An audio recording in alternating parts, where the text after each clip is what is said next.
नमस्कार, कंज्यूमर अड्डा में आपका स्वागत है। आपके साथ मैं हूं विपिन भट्ट और आज हम बात करेंगे सोने की। जी हां, क्योंकि वर्ल्ड स्लीप डे के मौके पर बात हो रही है सोने की और सोना है तो आपको जाग जाना होगा, क्योंकि चैन से जीना है तो सो जाओ, ये हम कह रहे हैं। और ऐसा क्यों? क्योंकि बहुत सारे सर्वे हैं जो ये बताते हैं कि हिंदुस्तान में लोगों की नींद घट रही है। इनफैक्ट इंडिया पूरी दुनिया में ऐसा दूसरा देश है जहां पर लोग अब सबसे कम सो रहे हैं। आइए एक दिलचस्प सर्वे आपको दिखाते हैं। उससे पहले कि हम बातचीत शुरू करें कि आखिरकार सोने की क्या इस समय स्थिति है देश के अंदर। देखिए, एक लोकल सर्कल्स का ये सर्वे है। 8 से 10 घंटे सिर्फ 2% लोग सोते हैं। ये वो टाइमिंग्स हैं शायद जिसे आप अच्छी नींद कह सकते हैं, लेकिन सिर्फ 2% लोग इसे ले रहे हैं। 6 से 8 घंटे पर्याप्त किसी के लिए तो किसी के लिए नहीं, लेकिन मैक्सिमम लोग इसी में आते हैं। 43% लोग इतनी नींद लेते हैं 6 से 8 घंटे की। 4 से 6 घंटे 34% और 4 घंटे तक 21%। तो यहाँ पर आप देखेंगे कि अच्छी खासी तादाद है कम सोने वालों की। अब उम्र के लिहाज से क्या है WHO के स्टैंडर्ड की? भाई 3 से 5 साल जो बहुत ही छोटे बच्चे हैं 10 से 13 घंटे सोएं। 6 से 12 साल के बच्चे 9 से 12 बच्चों को ज़्यादा नींद लगती ही है। और 13 साल से 18 साल के जो युवा हैं वो 8 से 10 घंटे और 18 से ऊपर वालों को 7 घंटे या उससे ज़्यादा सोना चाहिए। अच्छा, ये बड़ा दिलचस्प है। देखिए लोग क्या बता रहे हैं कि क्यों वो कम सो पाते हैं। वॉशरूम कॉल, रात में बाथरूम जाना, लू जाना, टॉयलेट जाना, वॉशरूम कॉल, 61% लोगों का कहना है कि ये उनकी नींद में खलल डालता है। देर से सोना, अब वो क्या करते हैं, क्यों इतनी देर तक जगते हैं, और सुबह की टेंशन 27% लोगों की नींद में खलल डालती है। मच्छर और बाहरी आवाज़ें, 24% ऐसे लोग हैं जो कह रहे हैं कि थोड़ा कुछ डिस्टर्बेंस रहता है लगातार।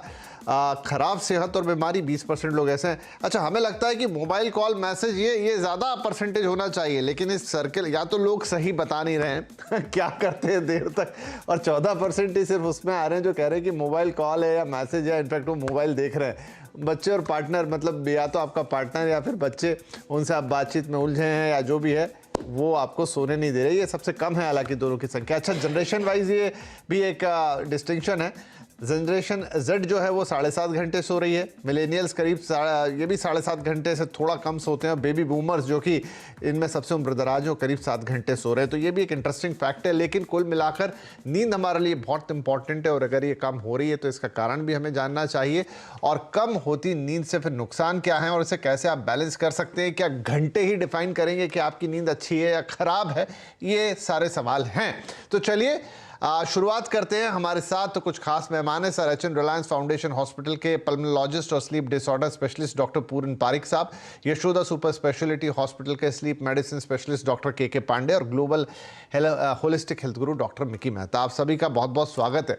डॉक्टर पूरन, तो मैंने अलग अलग सर्वे की बात करी।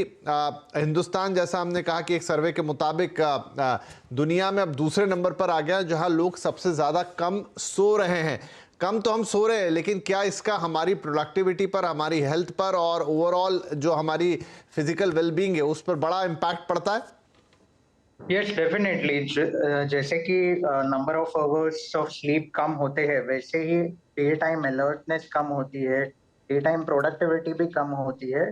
डे टाइम अलर्टनेस के साथ नेचर में भी थोड़ा चेंजेस आता है, मीन्स थोड़ा इरिटेबिलिटी बढ़ जाती है। पेशेंट जो भी रहेगा उनको एंक्सियसनेस ज्यादा होता है, डिप्रेशन की भी तकलीफ हो सकती है।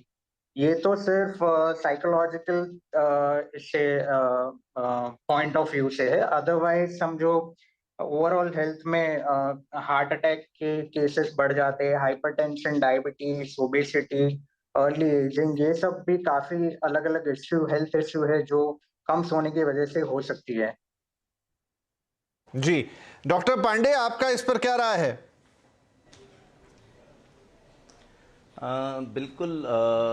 मेरे ख्याल से जो वर्ल्ड स्लीप डे का आज का जो थीम भी है इस बार का, is that good sleep is essential for health. Sleep को हम लोग बहुत इग्नोर करते थे कि हाँ सोए, नींद आ गई या कितना भी सोए। नींद का हमारी डे टू डे लाइफ पे और हमारे हेल्थ पे बहुत बड़ा इम्पैक्ट है, मेरा मानना है।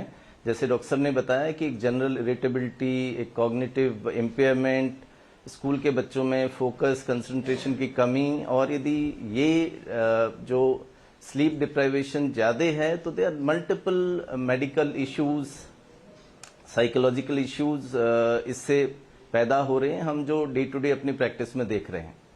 जी डॉक्टर मेहता, हमको तो ये लगता था कि फोन ही सबसे बड़ा विलन है, जहां पर लोग देर तक अपना फोन देखते रहते हैं और वो उसकी ब्लू लाइट और ये तमाम बातें, लेकिन जो सर्वे हमने देखा उसमें तो बहुत सारे रीजंस की लिस्ट लगी हुई है और ये वो सारे रीजंस है, मसलन नाइट कॉल, आपको बाथरूम जाने के लिए उठना पड़ता है और आपकी नींद डिस्टर्ब हो जाती है, आसपास की आवाज़ों से आपकी नींद डिस्टर्ब होती है, थोड़ी सुबह की चिंता रहती है तो नींद डिस्टर्ब होती है। तो फिर ये तो जो कारण है ये सदा से है, मतलब ये इन्हें हम एकदम नया नहीं कहेंगे। तो फिर अभी ऐसा क्या हो रहा है कि नींद के साथ इतने प्रॉब्लम हो गए? देखिए, हमारी भागदौड़ बहुत बढ़ गई है। भागदौड़ के साथ सुबह उठते ही अलार्म के साथ हमें सब कुछ करना पड़ता है और रात को बहुत देर से सोते हैं। आपका कहना बहुत अच्छा था और दुरुस्त था कि जो डिवाइसेस होते हैं वो डिवाइसेस की वजह से हम सोते नहीं है, चाहे वो लैपटॉप हो, आईपैड हो या आपका फोन हो। उसकी जो लाइट होती है, लाइट से ज्यादा उसके जो कंटेंट होते हैं, कंटेंट की वजह से हमारा माइंड टिक करता है और हमेशा चलते रहता है और उसका संतुलन बिगड़ जाता है। सुबह जब हम उठते हैं तो तरोताजा होने चाहिए। हम थके हुए उठते हैं और ज्यादा थके हुए सोते हैं क्योंकि हम ना ध्यान करते हैं, ना प्राणायाम करते हैं, ना अच्छा खाते हैं, ना अच्छा विचार करते हैं। उसकी वजह से भी हमारी स्लीप डिस्टर्ब हो जाती है। मानसिक तनाव के कारण और इमोशनल टेंशन के कारण, पेन के कारण, disappointments, regrets, anxiety, fear, phobias, ये चीजों के कारण भी हमारी नींद डिस्टर्ब हो जाती है और उसको दुरुस्त करने के लिए हमें लाइफ को दुरुस्त करना चाहिए, लाइफ को संतुलित करना चाहिए और जो तेज रफ्तार है उसको स्लो डाउन करना चाहिए, रुकना चाहिए, थमना चाहिए, शून्यता में लीन हो जाना चाहिए, जैसे कि ध्यान, प्राणायाम। ये सारी चीजें करने से हमारी स्लीप साइकिल फिर से ऑर्केस्ट्रेट ऑर्डर में आ सकती है और जो डिस्टर्ब इमोशनल और मेंटल स्टेट है वो भी रिस्टोर हो सकता है और जो फिजियोलॉजिकल और बायोलॉजिकल इश्यूज हैं वो भी रिपेयर हो सकते हैं। तो हम अगर रोज व्यायाम, प्राणायाम और ध्यान, 3 चीजों पे अगर ध्यान दें तो हमारा मन शांत हो जाएगा और मन के शांत होते ही हमारी जो नींद है, नींद की प्रक्रिया पूरी हो जाएगी। फिर हम 6 घंटे में भी ताजा हो सकते हैं, नहीं तो 12 घंटे सोने के बावजूद हम थके हुए हो सकते हैं। मेहता जी, बिल्कुल आपसे यही राज जानेंगे। मेरा आज का सबसे बड़ा सवाल तो यही होगा कि हम इसे घंटे में नापें या अच्छी नींद के हिसाब से नापें, और आपसे ये गुरु मंत्र लेंगे हम आखिरी में कि कैसे आप कम सो के भी बेहतर, क्योंकि जो सोने से मिलता है अगर आपको प्राप्त करना है वो घंटों में ना मिलके अगर आप किसी और तरीके से प्राप्त कर लें तो कितना बढ़िया होगा, लेकिन वो थोड़ा बचा के रखते हैं ताकि दर्शक के कार्यक्रम हमारे देखे, हमारे साथ रहे।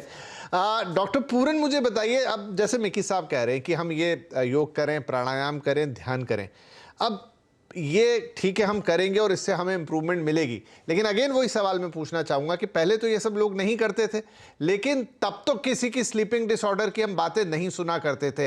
हाल फिलहाल में क्या सिर्फ लाइफस्टाइल ही है जो इसका रीजन है, या फिर आप कह लीजिए कि जो थोड़ा एनवायरमेंटल चेंज है, पॉल्यूशन है और दूसरी तमाम चीजें जो आपके मेरे हाथ में नहीं है उन्हें चेंज करना? मैं अपना लाइफस्टाइल तो चेंज कर सकता हूं लेकिन एनवायरमेंट रातों रात नहीं बदल पाऊंगा, वो भी इस पर इंपैक्ट डाल रहा है। तो पहले इम्पोर्टेंट चीज ये है कि ये स्लीप मेडिसिन वो काफी एडवांस ब्रांच ऑफ मेडिसिन है। पहले के टाइम में समझो सबसे बड़ा मिथ इंडिया में ये है कि स्नोरिंग करना, खराटे लेना मतलब कोई अच्छा सो रहा है। कोई अगर आपको बता दे कि मैं कोई भी टाइम पे दिन में कभी भी कितना भी घंटा सो सकता हूँ तो वो अच्छा है, तो ये बेसिकली मिथ है। तो पहले के टाइम में ये सब चीजें पता नहीं थी। काफी पहली चीज स्लीप मेडिसिन करके एक स्पेशलिटी जो डेवलप हुई है वो रिसेंटली लास्ट के 10 साल में काफी एडवांस हुई है। इसकी वजह से भी हमें काफी स्लीप डिसऑर्डर्स का पता चला है। तो आप ये कह रहे हैं डॉक्टर साहब कि पहले भी स्लीपिंग डिसऑर्डर्स होते थे लेकिन हमें उनके बारे में जानकारी नहीं होती थी? नहीं होती थी, सही।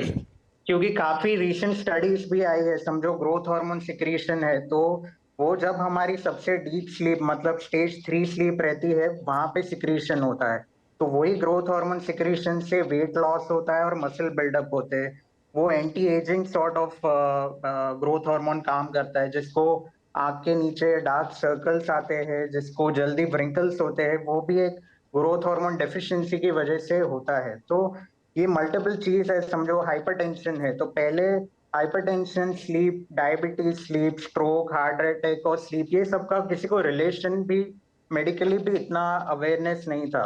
अभी रिसेंटली जो 10 साल में काफी एडवांस होने की वजह से हमें पता चला है, जो काफी बार बोलते हैं कि नींद में किसी को हार्ट अटैक आ गया और डेथ हो गई, तो हम ऐसा लेबल करते हैं कि it is a peaceful death, but उसका मोस्ट कॉमन कारण रहता है ऑब्स्ट्रक्टिव स्लीप एपनिया, जिसका कारण पेशेंट को पता नहीं रहता है, घर में किसी को पता नहीं रहता, और पेशेंट एक्सपायर भी होने के बावजूद वो फाइनली ऐसे ही लेबल हो जाते हैं कि हार्ट अटैक रात को आया और पेशेंट एक्सपायर हो गए। तो ये अवेयरनेस की एक जरूरत है, जिससे पहले भी ये प्रॉब्लम तो होते ही थी, पर अभी उस प्रोसेस भी हो रही है। तो डॉक्टर पांडे, जैसे डॉक्टर साहब ने तो काफ़ी डिटेल में बताया कि एग्जैक्टली अभी हम कितना आगे बढ़ गए स्लीपिंग साइंस के अंदर और सारी चीज़ें, लेकिन दूसरी तरफ आई थिंक पिछले 10-20 साल या 25 सालों में ये फैक्टर जिसे हम लाइफस्टाइल फैक्टर कह रहे हैं, जिसे हम एनवायरमेंटल फैक्टर कह रहे हैं, चाहे वो आपकी हवा है जिसमें आप सांस ले रहे हैं, चाहे आप जो पानी पी रहे हैं या जो खाना खा रहे हैं, उसमें जो शुद्धता के लेवल है वो घट गए हैं,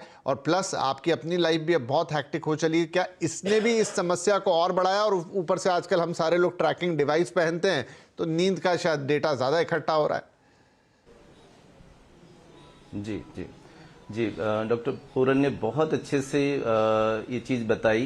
देखिए, जो स्लीप डिसऑर्डर है ना, वो तकरीबन हम मोटे तौर पे 5 या 6 चीज़ों में डिवाइड करते हैं। एक तो सिंपल इंसोम्निया है कि आपको नींद नहीं आ रही है, उसके फैक्टर स्ट्रेस हो सकता है, उसका फैक्टर आपका स्लीप हाइजीन प्रॉपर नहीं होना, जो हम जनरल बातें करते हैं कि आप बहुत ज़्यादा रात को टीवी देख रहे हैं, आप लैपटॉप पे काम कर रहे हैं, आपकी थोड़ा लेट नाइट वर्किंग की आदत है, स्टडी की बच्चों में आदत है, ये एक इंसोम्निया है जो 30 to 50% जो नींद की डेफिशिएंसी है इंसोम्निया से है।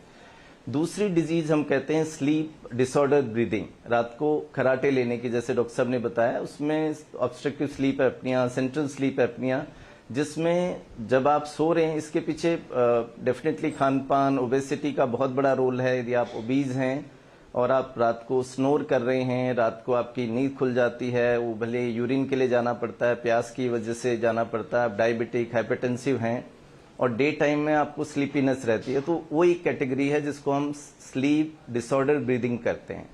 तीसरी एक जेनेटिक डिजीज होती है जिसको नार्कोलेप्सी कहते हैं। ये जेनेटिक डिसऑर्डर है, इसमें आदमी दिन भर सोता रहेगा और बहुत रेयर है, नॉर्मली जनरल पब्लिक में बहुत कम देखा जाता है।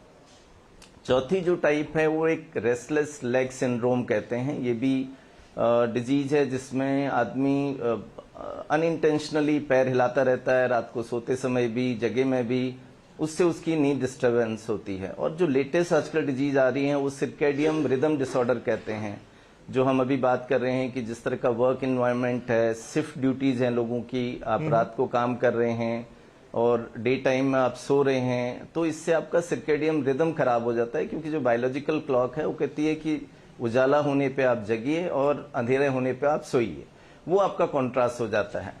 इसमें भी 2-3 चीजें आती हैं, एडवांस डिलेड स्लीप, जिसमें आप गॉट योर पॉइंट सर। तो उठ जाते हैं, या मैं मिकी जी के पास ये सवाल को आगे लेके जाता हूँ। मिकी जी, 2 तरह की चीजें हैं। एक तो हमारे दोनों पैनलिस्ट डॉक्टर ने बताया कि स्लीप डिसऑर्डर या डिसीज मतलब कि जो बीमारी ही है, और मैं मान रहा हूं कि बहुत सारी जनसंख्या ऐसी है जिसको ये बीमारी नहीं होगी, वो सिर्फ एक गलत रूटीन, गलत खान पान, जो अभी आप कह रहे थे, देर रात तक मोबाइल डिवाइस देखना या अपनी नींद के बारे में अवेयर नहीं होना।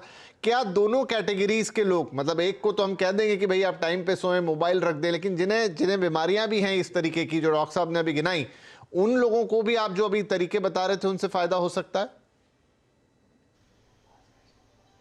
देखिए, दुरुस्ती करने के लिए यही तरीके हैं। ध्यान और प्राणायाम से हमारे जो सर्केडियन रिदम्स है, बॉडी क्लॉक्स है, वो दुरुस्त हो जाते हैं। और ज्यादा करके अगर हम रात को जल्दी सोना पसंद करते हैं और जल्दी स्विच ऑफ करने की आदत डालते हैं, तो हमारी सेरोटोनिन सिक्रीशन, जिससे हमें आराम मिलता है, आनंद मिलता है और बॉडी डीप स्लंबर में जाती है रेस्ट और रिकवरी के लिए, उसका उत्पादन ज्यादा होगा। और पिछले 70 साल के इतिहास में, 70 इयर्स की हिस्ट्री में हमारी सर्केडियन रिदम ज्यादा बिगड़ गई है, क्योंकि टेक्नोलॉजी, रेडियो, टेलीविजन, मोबाइल्स और ये सारे जो गैजेट्स हैं जिससे हम म्यूजिक सुनते हैं, मूवीज देखते हैं, शोज देखते हैं, ये सारे गैजेट्स हमें बाहर की तरफ खींचती है और हमारा आंतरिक संतुलन बिगाड़ देती है जी। तो दुरुस्ती अगर हम करें वंस अगेन प्राणायाम की, जिससे हमारे सर्केडियन रिदम दुरुस्त हो जाए, और उसके साथ साथ फिर जो रिक्वायरमेंट 8 घंटे की है वो शायद 6 घंटे में, 5 घंटे में भी पूरी हो सकती है। अगर आप शवासन, ध्यान, चांटिंग और प्राणायाम और व्यायाम अच्छी तरह से करें तो 6 घंटे में रिक्वायरमेंट पूरी हो सकती है। मॉडर्न जमाने में हम डिनर लेट खाते हैं। जितना डिनर लेट खाते हैं उसकी वजह से हमारा जो पाचन तंत्र है वो बिगड़ा हुआ है। बिगड़े हुए पाचन तंत्र के साथ हमारी नींद भी बिल्कुल बिगड़ जाती है। अगर हम सूर्यास्त के साथ खाना खा लेते हैं या बिफोर सनसेट खा लेते हैं तो हमको 4 से 5 घंटे मिलते हैं जब तक हम सो जाएं। उसके साथ हमारी पाचन शक्ति और पाचन क्रिया पूरी होती है। जब पाचन क्रिया पूरी हो जाती है और उसमें भी अगर हम सात्विक भोजन रात को खाएं तो दिमागी तनाव, भावक तनाव और अंदर रसायन के तनाव कम हो जाते हैं और हमें शांति की नींद की उपलब्धि हो सकती तो है। भोजन भी तो ये मतलब सारी चीजें बहुत इंपॉर्टेंट है। ठीक है सर, मुझे एक छोटा सा ब्रेक लेना है। ब्रेक के बाद अब हम आपसे, क्योंकि आपने एक मोटे तौर पे तो बता दिया कि आप ध्यान कर लीजिए, प्राणायाम कर लीजिए, भोजन आपने डिटेल में समझा दिया, लेकिन वो ध्यान प्राणायाम कितना हो, क्या विधि हो, वो थोड़ा हम आपसे पिन पॉइंटेडली जानेंगे। और ब्रेक के बाद हम डॉक्टर साहब से भी पूछेंगे कि आप कैसे पहचानें कि एग्जैक्टली आपकी नींद की जो डिफिशियंसी है वो कोई एक डिजीज है या आपका जनरल सिर्फ रूटीन बिगड़ा हुआ, और कब आपको उनसे जाके मिलना है ना, डॉक्टर से मिलना है, क्योंकि नींद बड़ी इंपॉर्टेंट है। आप समझ चुके हैं कि वो खराब होने से क्या क्या तकलीफें हो सकती हैं। एक छोटा ब्रेक के बाद ये दोनों महत्वपूर्ण पहलू।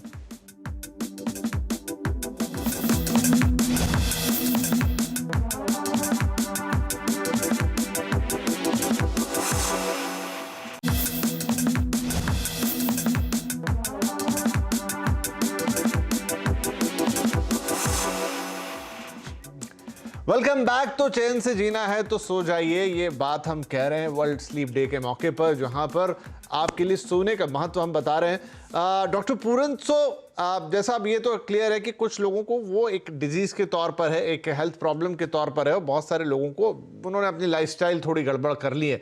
अब आप ये कैसे आइडेंटिफाई करेंगे कि आप कौन सी कैटेगरी में आते हैं, और कब ये आपके लिए ज़रूरी है कि अब शायद आप खुद से इसे ठीक ना कर पाएँ, बेटर है डॉक्टर से मिले?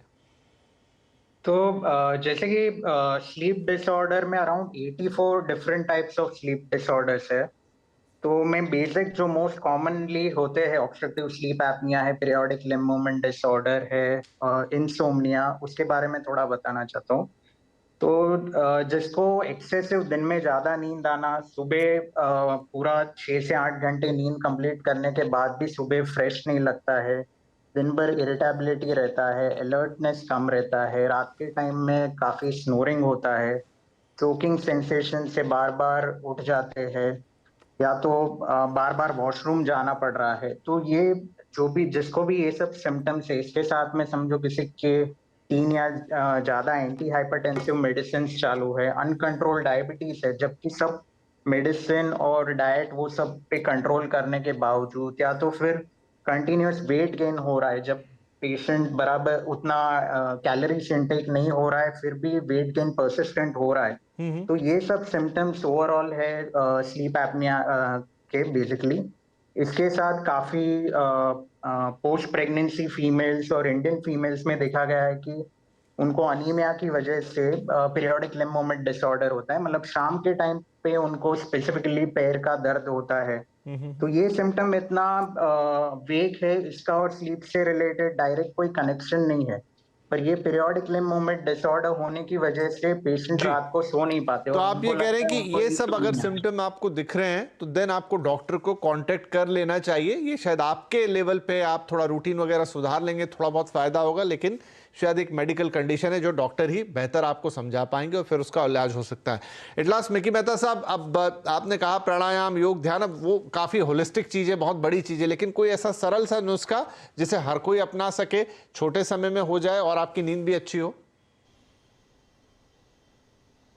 एक बहुत सरल चीज है, अगर आप रोज सूर्य देव को प्रणाम करें, सूर्य की किरणें भरपूर ले, तो रात की नींद अच्छी हो सकती है। सिर्फ आप सुबह निकल जाए टहलने के लिए घास पे, जैसे घास पे अगर आप चले, जिससे एक्यूप्रेशर होता है, उससे आपका बॉडी का तनाव निकल जाता है, आप संतुलित हो जाते हैं, उससे भी नींद अच्छी हो सकती है। सोने से पहले अगर आप शवासन में लेट जाएं एक 15 मिनट और ध्यान पूर्वक from your big toes to small toe और पूरी बॉडी को ध्यान से रिलैक्स करें, रिट्रीट करते हुए, तो आपकी नींद अच्छी हो सकती है। और सारे दिन के तनाव अगर आप ब्रीद आउट करके बाहर फेंक दे, तो आपकी नींद अच्छी हो सकती है। आपके ऑफिस के बॉस को बाहर फेंक दे, आपकी सास को बाहर फेंक दे, आपके हस्बैंड या वाइफ को बाहर फेंक दे, और जितने भी लोग आपको तकलीफ देते हैं, ब्रीद आउट करके उनको बाहर फेंक दे, तो नींद अच्छी आएगी आपकी। नींद अच्छी आना एक आर्ट है और एक साइंस भी है। साइंस और विज्ञान ऐसा है कि जिससे अगर आप रोज सुबह प्राणायाम भी करते हैं तो बॉडी आराम के मोड में शाम को ऑटोमेटिक जाती है। जैसे घड़ी का जो घंटा होता है वो एक्टिविटी से पैसिविटी, पैसिविटी से एक्टिविटी मूव करता है। अगर आप दिन में एक्टिव हो, रात को पैसिविटी अपने आप आएगी और आपको नींद आनंद पूर्वक आ जाएगी। बहुत ही बढ़िया। तो ये बहुत ही सरल सी चीज़ है कि थोड़ी देर आप सुबह टहल लें, आप शवासन में सोने से पहले लेट जाएं, 15 मिनट रिलैक्स ही करना है, आंख बंद करके सारा टेंशन निकाल दें कॉन्शियसली। और आप थोड़े बहुत प्राणायाम आजकल हम सबको पता है, अगर आप इतना कर लेते हैं। और भोजन की जो बात उन्होंने इंपॉर्टेंट बताई कि आप सोने का जो भी आपका वक्त है उससे 4-5 घंटे पहले कर लेते हैं, तो बहुत बड़े चेंजेस आ जाएंगे। बाकी किस तरह के स्लीपिंग डिसऑर्डर होते हैं, कैसे उन्हें पहचान सकते हैं और कब जाके आपको डॉक्टर से मिलना है, और अगर नहीं है तो उनके क्या इंपैक्ट आएंगे आपकी बॉडी पे और क्या डिसीजेज है, बीमारियां बड़ा रूप ले सकती हैं। आई थिंक ये सारी बातें आज हमने कर ली है। नींद एक बार हम फिर कह रहे हैं बहुत इंपॉर्टेंट है, शायद सबसे इग्नोर्ड चीज़ है हमारी लाइफ में, जिसे हम बहुत ही टेकन फॉर ग्रांटेड लेते हैं, लेकिन उसके फिर बहुत सारे इल इम्पैक्ट आते हैं, इसमें भी शक की बात नहीं। तो आज से अपनी नींद सुधारिए और जो हमारे सारे मेहमानों ने बातें की हैं उसको आप थोड़ा भी इंप्लीमेंट कर लेंगे तो बहुत बेहतर सोएंगे और आपको अपने आप में अच्छा लगेगा। ये सबसे बड़ी बात होगी। बहुत शुक्रिया आप सभी मेहमानों का ये महत्वपूर्ण बातें हमें बताने के लिए। नमस्कार।